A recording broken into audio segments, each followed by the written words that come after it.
ಗುರುಗಳೇ, ಹಾ ಹೇಳಿ. ನಿಮ್ಮ ಮಠ ತುಂಬಾ ಚೆನ್ನಾಗಿದೆ. ಹಾ, ಒಳ್ಳೆ ಔಷಧಿ ಸಸ್ಯಗಳೆಲ್ಲ ಹಾಕಿದಿರಿ. ಹೌದು. ಓ, ಇದು ದಾಸವಾಳ ಅಲ್ವಾ? ಇದು ಹೌದು ಹೌದು, ಇದು ದಾಸವಾಳ. ಓಕೆ. ಹಾ, ಇದು ಬಿಳಿ ದಾಸವಾಳ.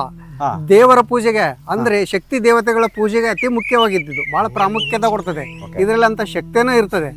ಆಮೇಲೆ ಇದು ಹೆಣ್ಣು ಮಕ್ಕಳಿಗೆ ಅನಾರೋಗ್ಯದಲ್ಲಿದ್ದಾಗ ಮಾಸಿಕ ಧರ್ಮದಲ್ಲಿ ಏನಾದ್ರೂ ಬಿಳಿ ಮುಟ್ಟು ಅಂತ ಬರ್ತದೆ, ವೈಟಿಂಗ್ನು ಅಂತಾರೆ ಅದಕ್ಕೆ. ಆ ಬಿಳೆ ಮುಟ್ಟಿಗೆ ಬಹಳ ಚೆನ್ನಾಗಿ ಕೆಲಸ ಮಾಡ್ತದೆ ಇದು. ಇದು ಹೇಗೆ ಕೆಲಸ ಮಾಡ್ತದೆ ಅಂದ್ರೆ ಇದನ್ನ ನೆರಳಲ್ಲೇ ಹರಿಬೇಕು, ಇದನ್ನ ಬಿಸಿಲಲ್ಲಿ ಹರಿಬಾರ್ದು. ಇದನ್ನ ನೆರಳಲ್ಲಿ ಒಣಗಿಸ್ಬೇಕು. ನೆರಳಲ್ಲಿ ಹರಿದು ನೆರಳಲ್ಲೇ ಒಣಗಿಸ್ಬೇಕು ಇದನ್ನ. ಅಂದ್ರೆ ಇದು ಕೀಳ್ಬೇಕಾದ್ರೂ ನೆರಳಲ್ಲೇ ಕೀಳ್ಬೇಕಾ? ಹೌದೌದು, ನೆರಳಲ್ಲೇ ಕೀಳ್ಬೇಕು, ಬಿಸಿಲಲ್ಲಿ ಕೀಳ್ಬಾರ್ದು ಇದನ್ನ. ಬೆಳಗಿನ ಜಾವ ಸೂರ್ಯೋದಯದ ಮುಂಚೆ ಅಥವಾ ಸೂರ್ಯಾಸ್ತದ ನಂತರ ಅಂತೂ ಅವಕಾಶ ಇಲ್ಲ ಆಯುರ್ವೇದ ಯಾವುದೇ ಗಿಡಮೂಲಿಕೆ ತೆಗಿಲಿಕ್ಕೆ. ಬೆಳಗ್ಗೆ ಸೂರ್ಯೋದಯದ ಸಮಯದಲ್ಲಿ ತೆಗೆದು ಬಿಟ್ಟು ಇದನ್ನ ನೆರಳಲ್ಲೇ ಒಣಗಿಸ್ಬೇಕು. ಒಣಗಿಸಿ ಇದನ್ನ ಚೂರ್ಣ ಮಾಡಿ ಇಟ್ಕೋಬೇಕು. ಚೂರ್ಣ ಮಾಡಿ ಇಟ್ಕೊಂಡು 40 ದಿನ ಏನಿದೆಯಲ್ಲ, ಪ್ರತಿದಿನ ಅರ್ಧ ಚಮಚ ಇದನ್ನ ತಗೊಂಡು 1 ಚಮಚ ಜೇನುತುಪ್ಪದಲ್ಲಿ ಕಲಿಸ್ಕೊಂಡು ತಿಂತಾ ಬಂದ್ರೆ ಅಂದ್ರೆ ಇದನ್ನ ಪೌಡರ್ ಮಾಡಿ ಇಟ್ಕೋಬೇಕು. ಅರ್ಧ ಚಮಚ ಆ 1 ಚಮಚ ಜೇನುತುಪ್ಪದಲ್ಲಿ ಕಲಿಸಿಬಿಟ್ಟು ಇದನ್ನ ದಿನ ಬೆಳಿಗ್ಗೆ ಖಾಲಿ ಹೊಟ್ಟೆಲ್ ತಗೊಂತ ಬಂದ್ರೆ 40-41 ದಿನಕ್ಕೆ ಬಿಳಿ ಮುಟ್ಟೆಲ್ಲ ಕ್ಲಿಯರ್ ಆಗ್ತದೆ. ಇಂಥ ಕೆಲಸ ಮಾಡ್ತದೆ ಇದು. ಆಮೇಲೆ ಇನ್ನೊಂದೇನಂದ್ರೆ ಈ ದಾಸವಾಳನ ದೇವ್ರಿಗೆ ಅಪರೂಪ. ಹೌದು. ಇದ್ರ ಶಕ್ತಿ ಹೆಂಗೆ ಅಂತ ದೈವಿಕವಾಗಿ ಇದು ಶಕ್ತಿ ಅಂದ್ರೆ ಹೆಣ್ಣು ದೇವತೆಗಳ ಮಾತ್ರ ಇದನ್ನು ಉಪಯೋಗ ಮಾಡ್ಬೇಕು. ಮಿಕ್ಕಿದ್ದು ಗಣೇಶನಿಗೂ ಅತಿ ಪ್ರಿಯವಾದ ಹೂ ಇದು. ಅಂದ್ರೆ ಕೆಂಪು ಹೂ ಜಾಸ್ತಿ ಪೂಜೆಯಲ್ಲಿ ನೆರವೇರಿಸ್ತಾರೆ. ಈ ಬಿಳಿ ಹೂವಿನ ಬಗ್ಗೆ ಹೆಚ್ಚಾಗಿ ತಾಂತ್ರಿಕರಿಗೆ ಬಿಟ್ಟು ವೈದಿಕರಿಗೆ ಮಾಹಿತಿ ಇಲ್ಲ ಇದ್ರ ಬಗ್ಗೆ. ತಾಂತ್ರಿಕತೆಯಲ್ಲೂ ಇದಕ್ಕೆ ಒಂದು ಮಹತ್ವ. ಹೌದು, ತುಂಬಾ ಮಹತ್ವ ಇದೆ ಇದಕ್ಕೆ. ಕೆಲವು ತಂತ್ರಶಾಸ್ತ್ರದಲ್ಲಿ ಕೂಡ ಇದನ್ನ ಉಪಯೋಗ ಮಾಡ್ತಾರೆ. ಇದನ್ನ ನಂತರ ಆಮೇಲೆ ನಿಮ್ಗೆ ತಿಳಿಸ್ತಾ ಹೋಗ್ತೀನಿ ನಾನು. ಅಂದ್ರೆ ಇವಾಗ ದಾಸವಾಳ ಇದೆಯಲ್ಲ, ಯೂಶಲಿ ಕೆಂಪು ಅದೇ ರೆಡ್ ಕಲರ್ ದಾಸವಾಳ ತುಂಬಾ ಕಡೆ ಎಲ್ಲಾ ಕಡೆ ಇರುತ್ತೆ. ಅದು ಪೂಜೆಗೆ ಮಾತ್ರ ಶ್ರೇಷ್ಠ. ಇದು ಆಯುರ್ವೇದಿಕಲ್ಲಿ ಇದು ಆಯುರ್ವೇದದಲ್ಲಿ ಮಾತ್ರ ಇದು ಉಪಯೋಗ ಆಗುತ್ತೆ. ಅದು ಆಯುರ್ವೇದದಲ್ಲಿ ಉಪಯೋಗ ಆಗೋದಿಲ್ಲ. ಅದು ಸ್ವಲ್ಪ ಇದು ಕೂದಲು, ಕೆಂಪು ಕೂದಲು, ಬಿಳಿ ಕೂದಲು ಏನಿರ್ತದಲ್ಲ, ಅದಕ್ಕೆ ಅದನ್ನ ಅದ್ರ ಜೊತೆಗೆ ಇನ್ನೊಂದು 4-5 ವನಸ್ಪತಿಗಳು ಅದನ್ನ ಸೇರಿಸ್ಬಿಟ್ಟು ಅದನ್ನ ಕೂದಲು ಕಪ್ಪು ಮಾಡ್ಲಿಕ್ಕೆ, ಕೂದಲು ಉದುರೋದ ಹಾಗೆ ಮಾಡ್ಲಿಕ್ಕೆ ಅದನ್ನ ಉಪಯೋಗ ಮಾಡ್ತಾರೆ. ಆರೋಗ್ಯಕ್ಕೆ ಇದು ಹೆಣ್ಮಕ್ಳ ಅನಾರೋಗ್ಯ ಬೆಳೆ ಮುಟ್ಟಿಗೆ ಮಾತ್ರ ಇದು ಶಾಶ್ವತ ಗುಣಪಡಿಸ್ತದೆ. ಈಗ ನಿಮ್ಮ ಮಠದಲ್ಲಿ ಇದು ಹಾಕಿದಿರಲ್ವಾ? ಹೌದು. ತಂತ್ರಗಾರಿಕೆಗೆ, ತಾಂತ್ರಿಕ ವಿದ್ಯೆಗೂ ಹೆಲ್ಪ್ ಆಗುತ್ತೆ ಅಂತ ಹಾಕಿರೋದಾ? ಹೌದು, ತಾಂತ್ರಿಕತೆಗೂ ಮತ್ತೆ ಯಾರಾದ್ರೂ ಅನಾರೋಗ್ಯದಿಂದ ಬಂದ್ರೆ ಇಂಥ ಸಮಸ್ಯೆಗಳು ಇದ್ರೆ ಇದ್ರ ಬಗ್ಗೆ ಮಾಹಿತಿ ಹೇಳಿ ಇದ್ರ ಪರಿಚಯ ಕೊಟ್ಟು ಕಳಿಸ್ತೀವಿ ನಾವು. ಇದನ್ನ ತೆಗೆದು ಕೊಡೋದಿಲ್ಲ, ಅದಕ್ಕೆಲ್ಲ ಸಮಯ ಸಂದರ್ಭ ಇರ್ತದೆ. ಹೀಗಾಗಿ ಇದ್ರ ಬಗ್ಗೆ ಮಾಹಿತಿ ಅವರಿಗೆ ಜ್ಞಾನ ಕೊಟ್ಟು ಕಳಿಸ್ತೀವಿ. ಈ ತರ ಇದನ್ನ ಉಪಯೋಗ ಮಾಡಿ ಅಂತ ಹೇಳ್ತೀವಿ ನಾವು. ಇದಕ್ಕೆ ಆದ್ರೆ ವಿಶೇಷವಾಗಿ ಶಕ್ತಿ ಇದೆ ಅಂತ ಹೇಳ್ತೀವಿ. ತುಂಬಾ ಶಕ್ತಿ ಇದೆ ಇದಕ್ಕೆ. ಪ್ರಬಲವಾದ ಶಕ್ತಿ ಇದೆ. ಪ್ರಮುಖವಾಗಿ ಆಯುರ್ವೇದಿಕದಲ್ಲಿ ಹೆಣ್ಣು ಮಕ್ಕಳ ಮುಟ್ಟಿನ ಸಮಸ್ಯೆಗೆ ಮಾತ್ರ ಉಪಯೋಗ ಬರ್ತದೆ ಆಯುರ್ವೇದಿಕ್ಕಾಗಿ. ಹೌದು. ಇನ್ನು ಬಹಳ ಇದೆ ಸಸ್ಯಗಳು, ತುಂಬಾ ಇದಾವೆ. ಇನ್ನು ಪರಿಚಯ ಮಾಡ್ಸೋರಂತೆ. ಸರಿ. ಇಷ್ಟೊಂದು ಔಷಧಿ ಸಸ್ಯಗಳೆಲ್ಲ ಇದೆ ನಿಮ್ಮ ಮಠದಲ್ಲಿ. ಹೌದು. ನೀವು ತಾಂತ್ರಿಕ ವಿದ್ಯೆಯಲ್ಲಿ ಇರೋದ್ರಿಂದ. ಹೌದು. ನೋಡಿ ಇದು ಒಂದು ವನಸ್ಪತಿ ಗಿಡನೇ. ಯಾವುದು ಇದಾ? ತೆಗಿರಿ ಅದನ್ನ. ಹೇಳಿ. ಇದು ಏನಿದೆಯಲ್ಲ, ಇದಕ್ಕೆ ದಾಗಡಿ ಬಳ್ಳಿ ಅಂತಾರೆ ಕನ್ನಡದಲ್ಲಿ. ನಾವೇನಂತೀವಿ ಇದಕ್ಕೆ ದಾಡಿಂಬ ಅಂತೀವಿ. ಸಂಸ್ಕೃತದಲ್ಲಿ ದಾಡಿಂಬ ಅಂತ ಇದೆ. ಇದು ತಂತ್ರಶಾಸ್ತ್ರದಲ್ಲಿನೂ ತುಂಬಾ ಕೆಲಸ ಮಾಡ್ತದೆ.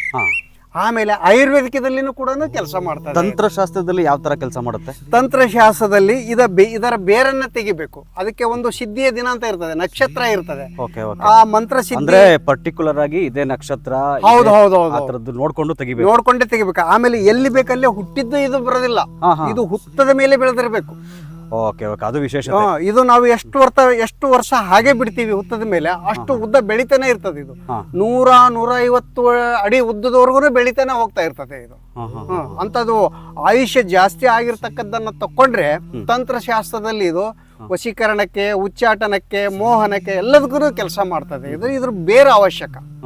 ಆಮೇಲೆ ಇದ್ರ ಜೊತೆಗೆ ಇನ್ನೊಂದು ಅತಿಬಲ ಅಂತಾನೆ ಅನಂತ ಮೂಲ ಅಂತ ಒಂದು ವನಸ್ಪತಿ ಇದೆ.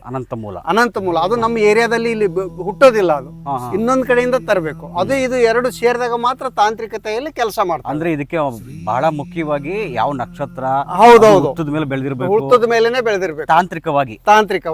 ಆಮೇಲೆ ಆಯುರ್ವೇದದಲ್ಲಿ ಏನಿದಿಲ್ಲ, ಇದನ್ನೆಲ್ಲ ಪಂಚರ ಸ್ವರ ಸಾಮಾನುಗಳನ್ನೆಲ್ಲ ತಗೊಂಡು ಇದರದ್ದು ಬೇರಾಯ್ತು, ಬಳ್ಳಿ ಆಯ್ತು, ಎಲೆ ಆಯ್ತು, ಎಲ್ಲದನ್ನ ತಕೊಂಡು ಕುಟ್ಟಿ ಇದನ್ನ ಚೂರ್ಣ ಮಾಡಿ ಇಟ್ಕೋಬೇಕು. ಈ ಕೈ, ಕಾಲು, ಮಂಡಿ ನೋವೇನಿರ್ತದಲ್ಲ, ಇದನ್ನ ಕುಟ್ಟಿ ಅದನ್ನ ಪೇಸ್ಟ್ ಮಾಡಿ ಎಲ್ಲಿ ನೋವು ಇರ್ತದೆ ಅಲ್ಲಿ ಹಚ್ಚಿಕೊಂಡು ಮಲಗಿದ್ರೆ ಅಂದ್ರೆ ಬೆಳಿಗ್ಗೆ ಎದ್ದ ಕೂಡಲೇ ನೋವೆಲ್ಲ ನಿವಾರಣೆ ಆಗುತ್ತೆ. ಅಂದ್ರೆ ಇದು ಯಾವಾಗ ಬೇಕಾದ್ರೂ ತೆಗಿಬೋದಾ? ಅದು ಆಯುರ್ವೇದಕ್ಕೆ ಯಾವಾಗ ಬೇಕಾದ್ರೂ ತೆಗಿಬಹುದು. ಆಯುರ್ವೇದ ಪರ್ಪಸ್. ಹೌದು. ತಾಂತ್ರಿಕವಾಗಿ ಅದ ಕ್ರಮಬದ್ಧವಾಗಿ ಶಾಸ್ತ್ರಬದ್ಧವಾಗಿನೇ ತೆಗಿಬೇಕು. ಹಾ ಹಾ ಅಂದ್ರೆ ಮಾತ್ರ ಕೆಲಸ ಮಾಡ್ತದೆ. ಓಕೆ ಹಾ ಓಕೆ. ಆರೋಗ್ಯಕ್ಕೆ ಅಂದ್ರೆ ಇದು ಮಂಡಿ ನೋವು ಹಾ ಆ ಥರದ್ದು ಏನಾದ್ರು ಮೈ ಕೈ ನೋವಿಗೆ ಒಳ್ಳೆ ಕೆಲಸ ಮಾಡ್ತದೆ. ನೋವಿನ ಫಾರ್ಮುಲಾ. ಹಾ ಆಮೇಲೆ ಇದಕ್ಕೆ ಇನ್ನೂ ಕೆಲವು ವನಸ್ಪತಿಗಳು ಅದಾವೆ ಸೇರ್ಸಿ ಮಾಡಿದ್ರಿಂದ ವೀರ್ಯವೃದ್ಧಿ, ಪುರುಷನಿಗೆ ವೀರ್ಯವೃದ್ಧಿ ಕೂಡ ಮಾಡ್ತದೆ ಇದು. ಹಾ ಹಾ ಹಾ. ಅಂತ ಶಕ್ತಿ ಕೂಡ ಇದರಲ್ಲಿದೆ. ಇದ್ರಲ್ಲಿ ವೀರ್ಯ ವೃದ್ಧಿ ಆಗುತ್ತಾ? ಹೌದು, ಇದು ಒಂದೇ ಅಲ್ಲ, ಇದ್ರ ಜೊತೆಗೆ ಇನ್ನೂ ಅನೇಕ 5-6 ವನಸ್ಪತಿಗಳು ಬರ್ತವೆ. ಅವನ್ನೆಲ್ಲ ಸೇರಿಸಿದಾಗ ಮಾತ್ರ ಇದು ಬೇರೆ ಬೇರೆ ಗಿಡಮೂಲಿಕೆ. ಹೌದು ಹೌದು ಹಾ ಇಂಥ ಕೆಲಸ ಮಾಡ್ತದೆ ಇದು. ಹಾ ಹೀಗಿದೆ. ಓಕೆ. ಇದ್ರ ಬೇರು ನಿಮ್ಗೆ ಬೇರು ಮುಖ್ಯ, ತಾಂತ್ರಿಕತೆಯಲ್ಲಿ ಬೇರು ಮುಖ್ಯ. ಇದು ಕಟ್ಟೈತಿ ಈಗ, ಹಾ ಹಾ ಇದ್ರ ಬೇರು ತುಂಬಾ ಆಳಕ್ಕೆ ಹೋಗಿರ್ತದೆ. ಹಾ ಹಾ ಹಾ. ಅದಕ್ಕೆಲ್ಲೂ ಟಚ್ ಆಗದ ಹಾಗೆ ಅದನ್ನ ಬಗುದು ತೆಗೆದು ಹಾ. ಆಮೇಲೆ ಅದನ್ನ ಸಿದ್ಧಿದಿಂದಲೇ ಸಿದ್ಧಿ ಮಾಡಿ ಇಟ್ಕೊಂಡಿರ್ಬೇಕು. ಏನಂದ್ರೆ ಇದ್ರ ಹೆಸರು? ದಾಗಡಿ ಅಂತಾರೆ ಇದಕ್ಕೆ ಕನ್ನಡದಲ್ಲಿ. ದಾಗಡಿ ಕನ್ನಡ. ಒಂದೊಂದು ಲೋಕಾರೂಢಿ ಭಾಷೆ ಇದು. ನಮ್ಮ ಉತ್ತರ ಕರ್ನಾಟಕದಲ್ಲಿ ದಾಗಡಿ ಬಳ್ಳಿ ಅಂತಾರೆ ಇದಕ್ಕೆ. ದಾಗಡಿ ಬಳ್ಳಿ. ದಕ್ಷಿಣ ಕರ್ನಾಟಕದಲ್ಲಿ ಮತ್ತೆ ಬೇರೆ ಹೆಸರಿನಿಂದ ಕರೀತಾರೆ ಇದಕ್ಕೆ. ಇದರ ಮೂಲ ಹೆಸರು ಸಂಸ್ಕೃತದಲ್ಲಿ ದಾಡಿಂಬ. ದಾಡಿಂಬ. ಹಾ ದಾಡಿಂಬ ಅಂತಾರೆ ಇದಕ್ಕೆ. ಓಕೆ. ನೋಡಿ ಇಷ್ಟು ಇದು ಇದಕ್ಕೆ ನಮ್ಗೆ ನೋಡಿ ಎಷ್ಟು ಇದ್ರದ್ದು ಎಲೆ ನೋಡಿ. ಇದ್ರದ್ದು ವಿಶೇಷತೆ ನಾವು ನೋಡ್ತಾ ಇದ್ರೆ ರೋಡಲ್ಲಿ ಇದು ಯಾವ್ದು ಏನು ಅಂತ ಗೊತ್ತಾಗಲ್ಲ.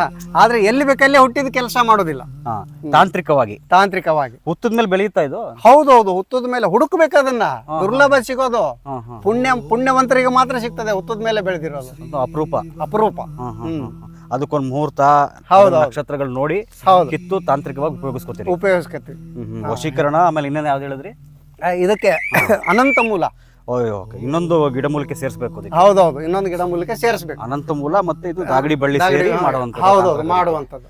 ಅದಕ್ಕೆ ಮತ್ತೆ ಕೆಲವು ಪಚ್ಚ ಕರ್ಪೂರ ಇದೆಲ್ಲ ಬೇಕಾಗ್ತದೆ. ಬೇರೆ ಬೇರೆ ವಸ್ತುಗಳನ್ನ ಯೂಸ್ ಆ ಮಾಡಿ ಸಮಸ್ಯೆಗೆ ಬಂದವರಿಗೆಲ್ಲ ನಾವು ಅವನ್ನೆಲ್ಲ ರೆಡಿ ಮಾಡಿ ಕೊಡ್ತಾ ಇರ್ತೀವಿ. ವರ್ಕ್ ಆಗುತ್ತಾ ಇದೆಲ್ಲ? ಆಗ್ಲೇಬೇಕು. ನಿಜವಾದ ಸಾಧಕ ನಿಜವಾಗಿ ಮಾಡಿದ್ರಂದ್ರೆ ನಿಜವಾಗಿ ಕೆಲಸ ಆಗ್ತದೆ. ಹಣದಾಸೆಗೆ ಮಾಡಿದಂದ್ರೆ ಯಾವ್ದು ಆಗೋದಿಲ್ಲ. ಈಗ ಇಲ್ಲಿ ಸಿಗ್ತವೆ ನಮಗೆ. ಇದನ್ನ ತಗೊಂಡೋಗಿ ಮಠದಲ್ಲಿ ಇಟ್ಕೊಂಡು ಮಾಡಿದ್ರಂದ್ರೆ ಅದು ಕೆಲಸ ಕೊಡೋದಿಲ್ಲ. ಓಕೆ. ಹಾ ಅದನ್ನ ಸಿದ್ಧಿ ದಿನದಲ್ಲಿನೇ ತರಬೇಕು. ಸಿದ್ಧಿ ದಿನದಲ್ಲಿ ಅದಕ್ಕೆ ಸಂಬಂಧಪಟ್ಟಂತ ಮಂತ್ರಣದಿಂದ ಆಮಂತ್ರಣ ಕೊಟ್ಟು ನೀರು ಹಾಕಿ ಅದಕ್ಕೆ ಅಕ್ಷತೆ ಎಲ್ಲ ಹಾಕಿ ಆಮಂತ್ರಣ ಕೊಟ್ಟು ಸಾಯಂಕಾಲ ಬರಬೇಕು. ಬೆಳಿಗ್ಗೆ ಹೋಗಿ ತಗೊಂಡ್ ಬರ್ಬೇಕು ಆ ನಕ್ಷತ್ರದ ದಿನ. ನೋಡಿ, ಇದು ಸಾಮಾನ್ಯವಾಗಿ ನಮ್ಗೆ ಒಂದು ಸಾಮಾನ್ಯ ಸಸ್ಯ. ಹೌದೌದು. ಇದ್ರ ಬಗ್ಗೆ ತಿಳ್ಕೊಂಡು ಓದಿರೋರ್ಗಷ್ಟೇ ಇದ್ರ ಜ್ಞಾನ ಇರುತ್ತೆ. ಹೌದೌದು. ನೋಡಿ, ಇವಾಗ ನಮ್ಗೆ ಗೊತ್ತಿರ್ಲಿಲ್ಲ ಈ ವಿಚಾರಗಳು. ಅಲ್ಲ, ಅದಾದ್ಮೇಲೆ ಆಯುರ್ವೇದಿಕ್ ಅಲ್ಲಿ ನೀವು ಹೇಳಿದ್ರೆ ಆಯುರ್ವೇದದಲ್ಲಿ ತುಂಬಾ ಕೆಲಸ ಮೈಕೈ ನೋವು, ಆಮೇಲೆ ಗಂಡಸರಿಗೆ ವೀರ್ಯ ವೃದ್ಧಿ ಆಗುತ್ತೆ. ಹೌದೌದು. ನೋಡಿ, ಆ ಫಾರ್ಮುಲಾನೇ ಗೊತ್ತಿರಲಿಲ್ಲ ನಮ್ಗೆ. ಆದ್ರೆ ಒಂದೊಂದ್ರಲ್ಲೇ ಯಾವ್ದು ಆಗೋದಿಲ್ಲ. ಅದಕ್ಕೆ ಸಂಬಂಧಪಟ್ಟಂತ ಅದರ ಜೊತೆಗಾರರು, ಅದರ ಫ್ರೆಂಡ್ಗಳು ಯಾರಿದ್ದಾರೆ ಅವ್ರನ್ನೆಲ್ಲ ಸೇರಿಸಿ ಬಿಟ್ಟು ಮಾಡಿದ್ರೆ ಮಾತ್ರ ಅದು ಕೆಲಸ ಮಾಡ್ತಾರೆ. ಅದೇ ಎಲ್ಲ ಸೇರಿ ಮಾಡಿದ್ರೆ ಕೆಮಿಕಲ್ ರಿಯಾಕ್ಟ್ ಆಗುತ್ತೆ. ರಿಯಾಕ್ಟ್ ಆಗುತ್ತೆ, ಇಲ್ಲ ಅಂದ್ರೆ ಇಲ್ಲ. Okay okay. ಬೇಕಾಯ್ತು ನಿಮ್ಗೆ? ಇರ್ಲಿ ಬಿಡಿ, ಈಗ ಅದೇ ನನಗೆ ಅವಶ್ಯಕತೆ ಇಲ್ಲ. ಇಲ್ಲ, ಸರಿ ಆಯ್ತಿಲ್ಲ, ಇಲ್ಲೇ ಅಲ್ಲೇ ಇಟ್ಬಿಡಿ. ಓಕೆ ಸರಿ. ಬನ್ನಿ ಮುಂದಕ್ಕೆ ಹೋಗೋಣ.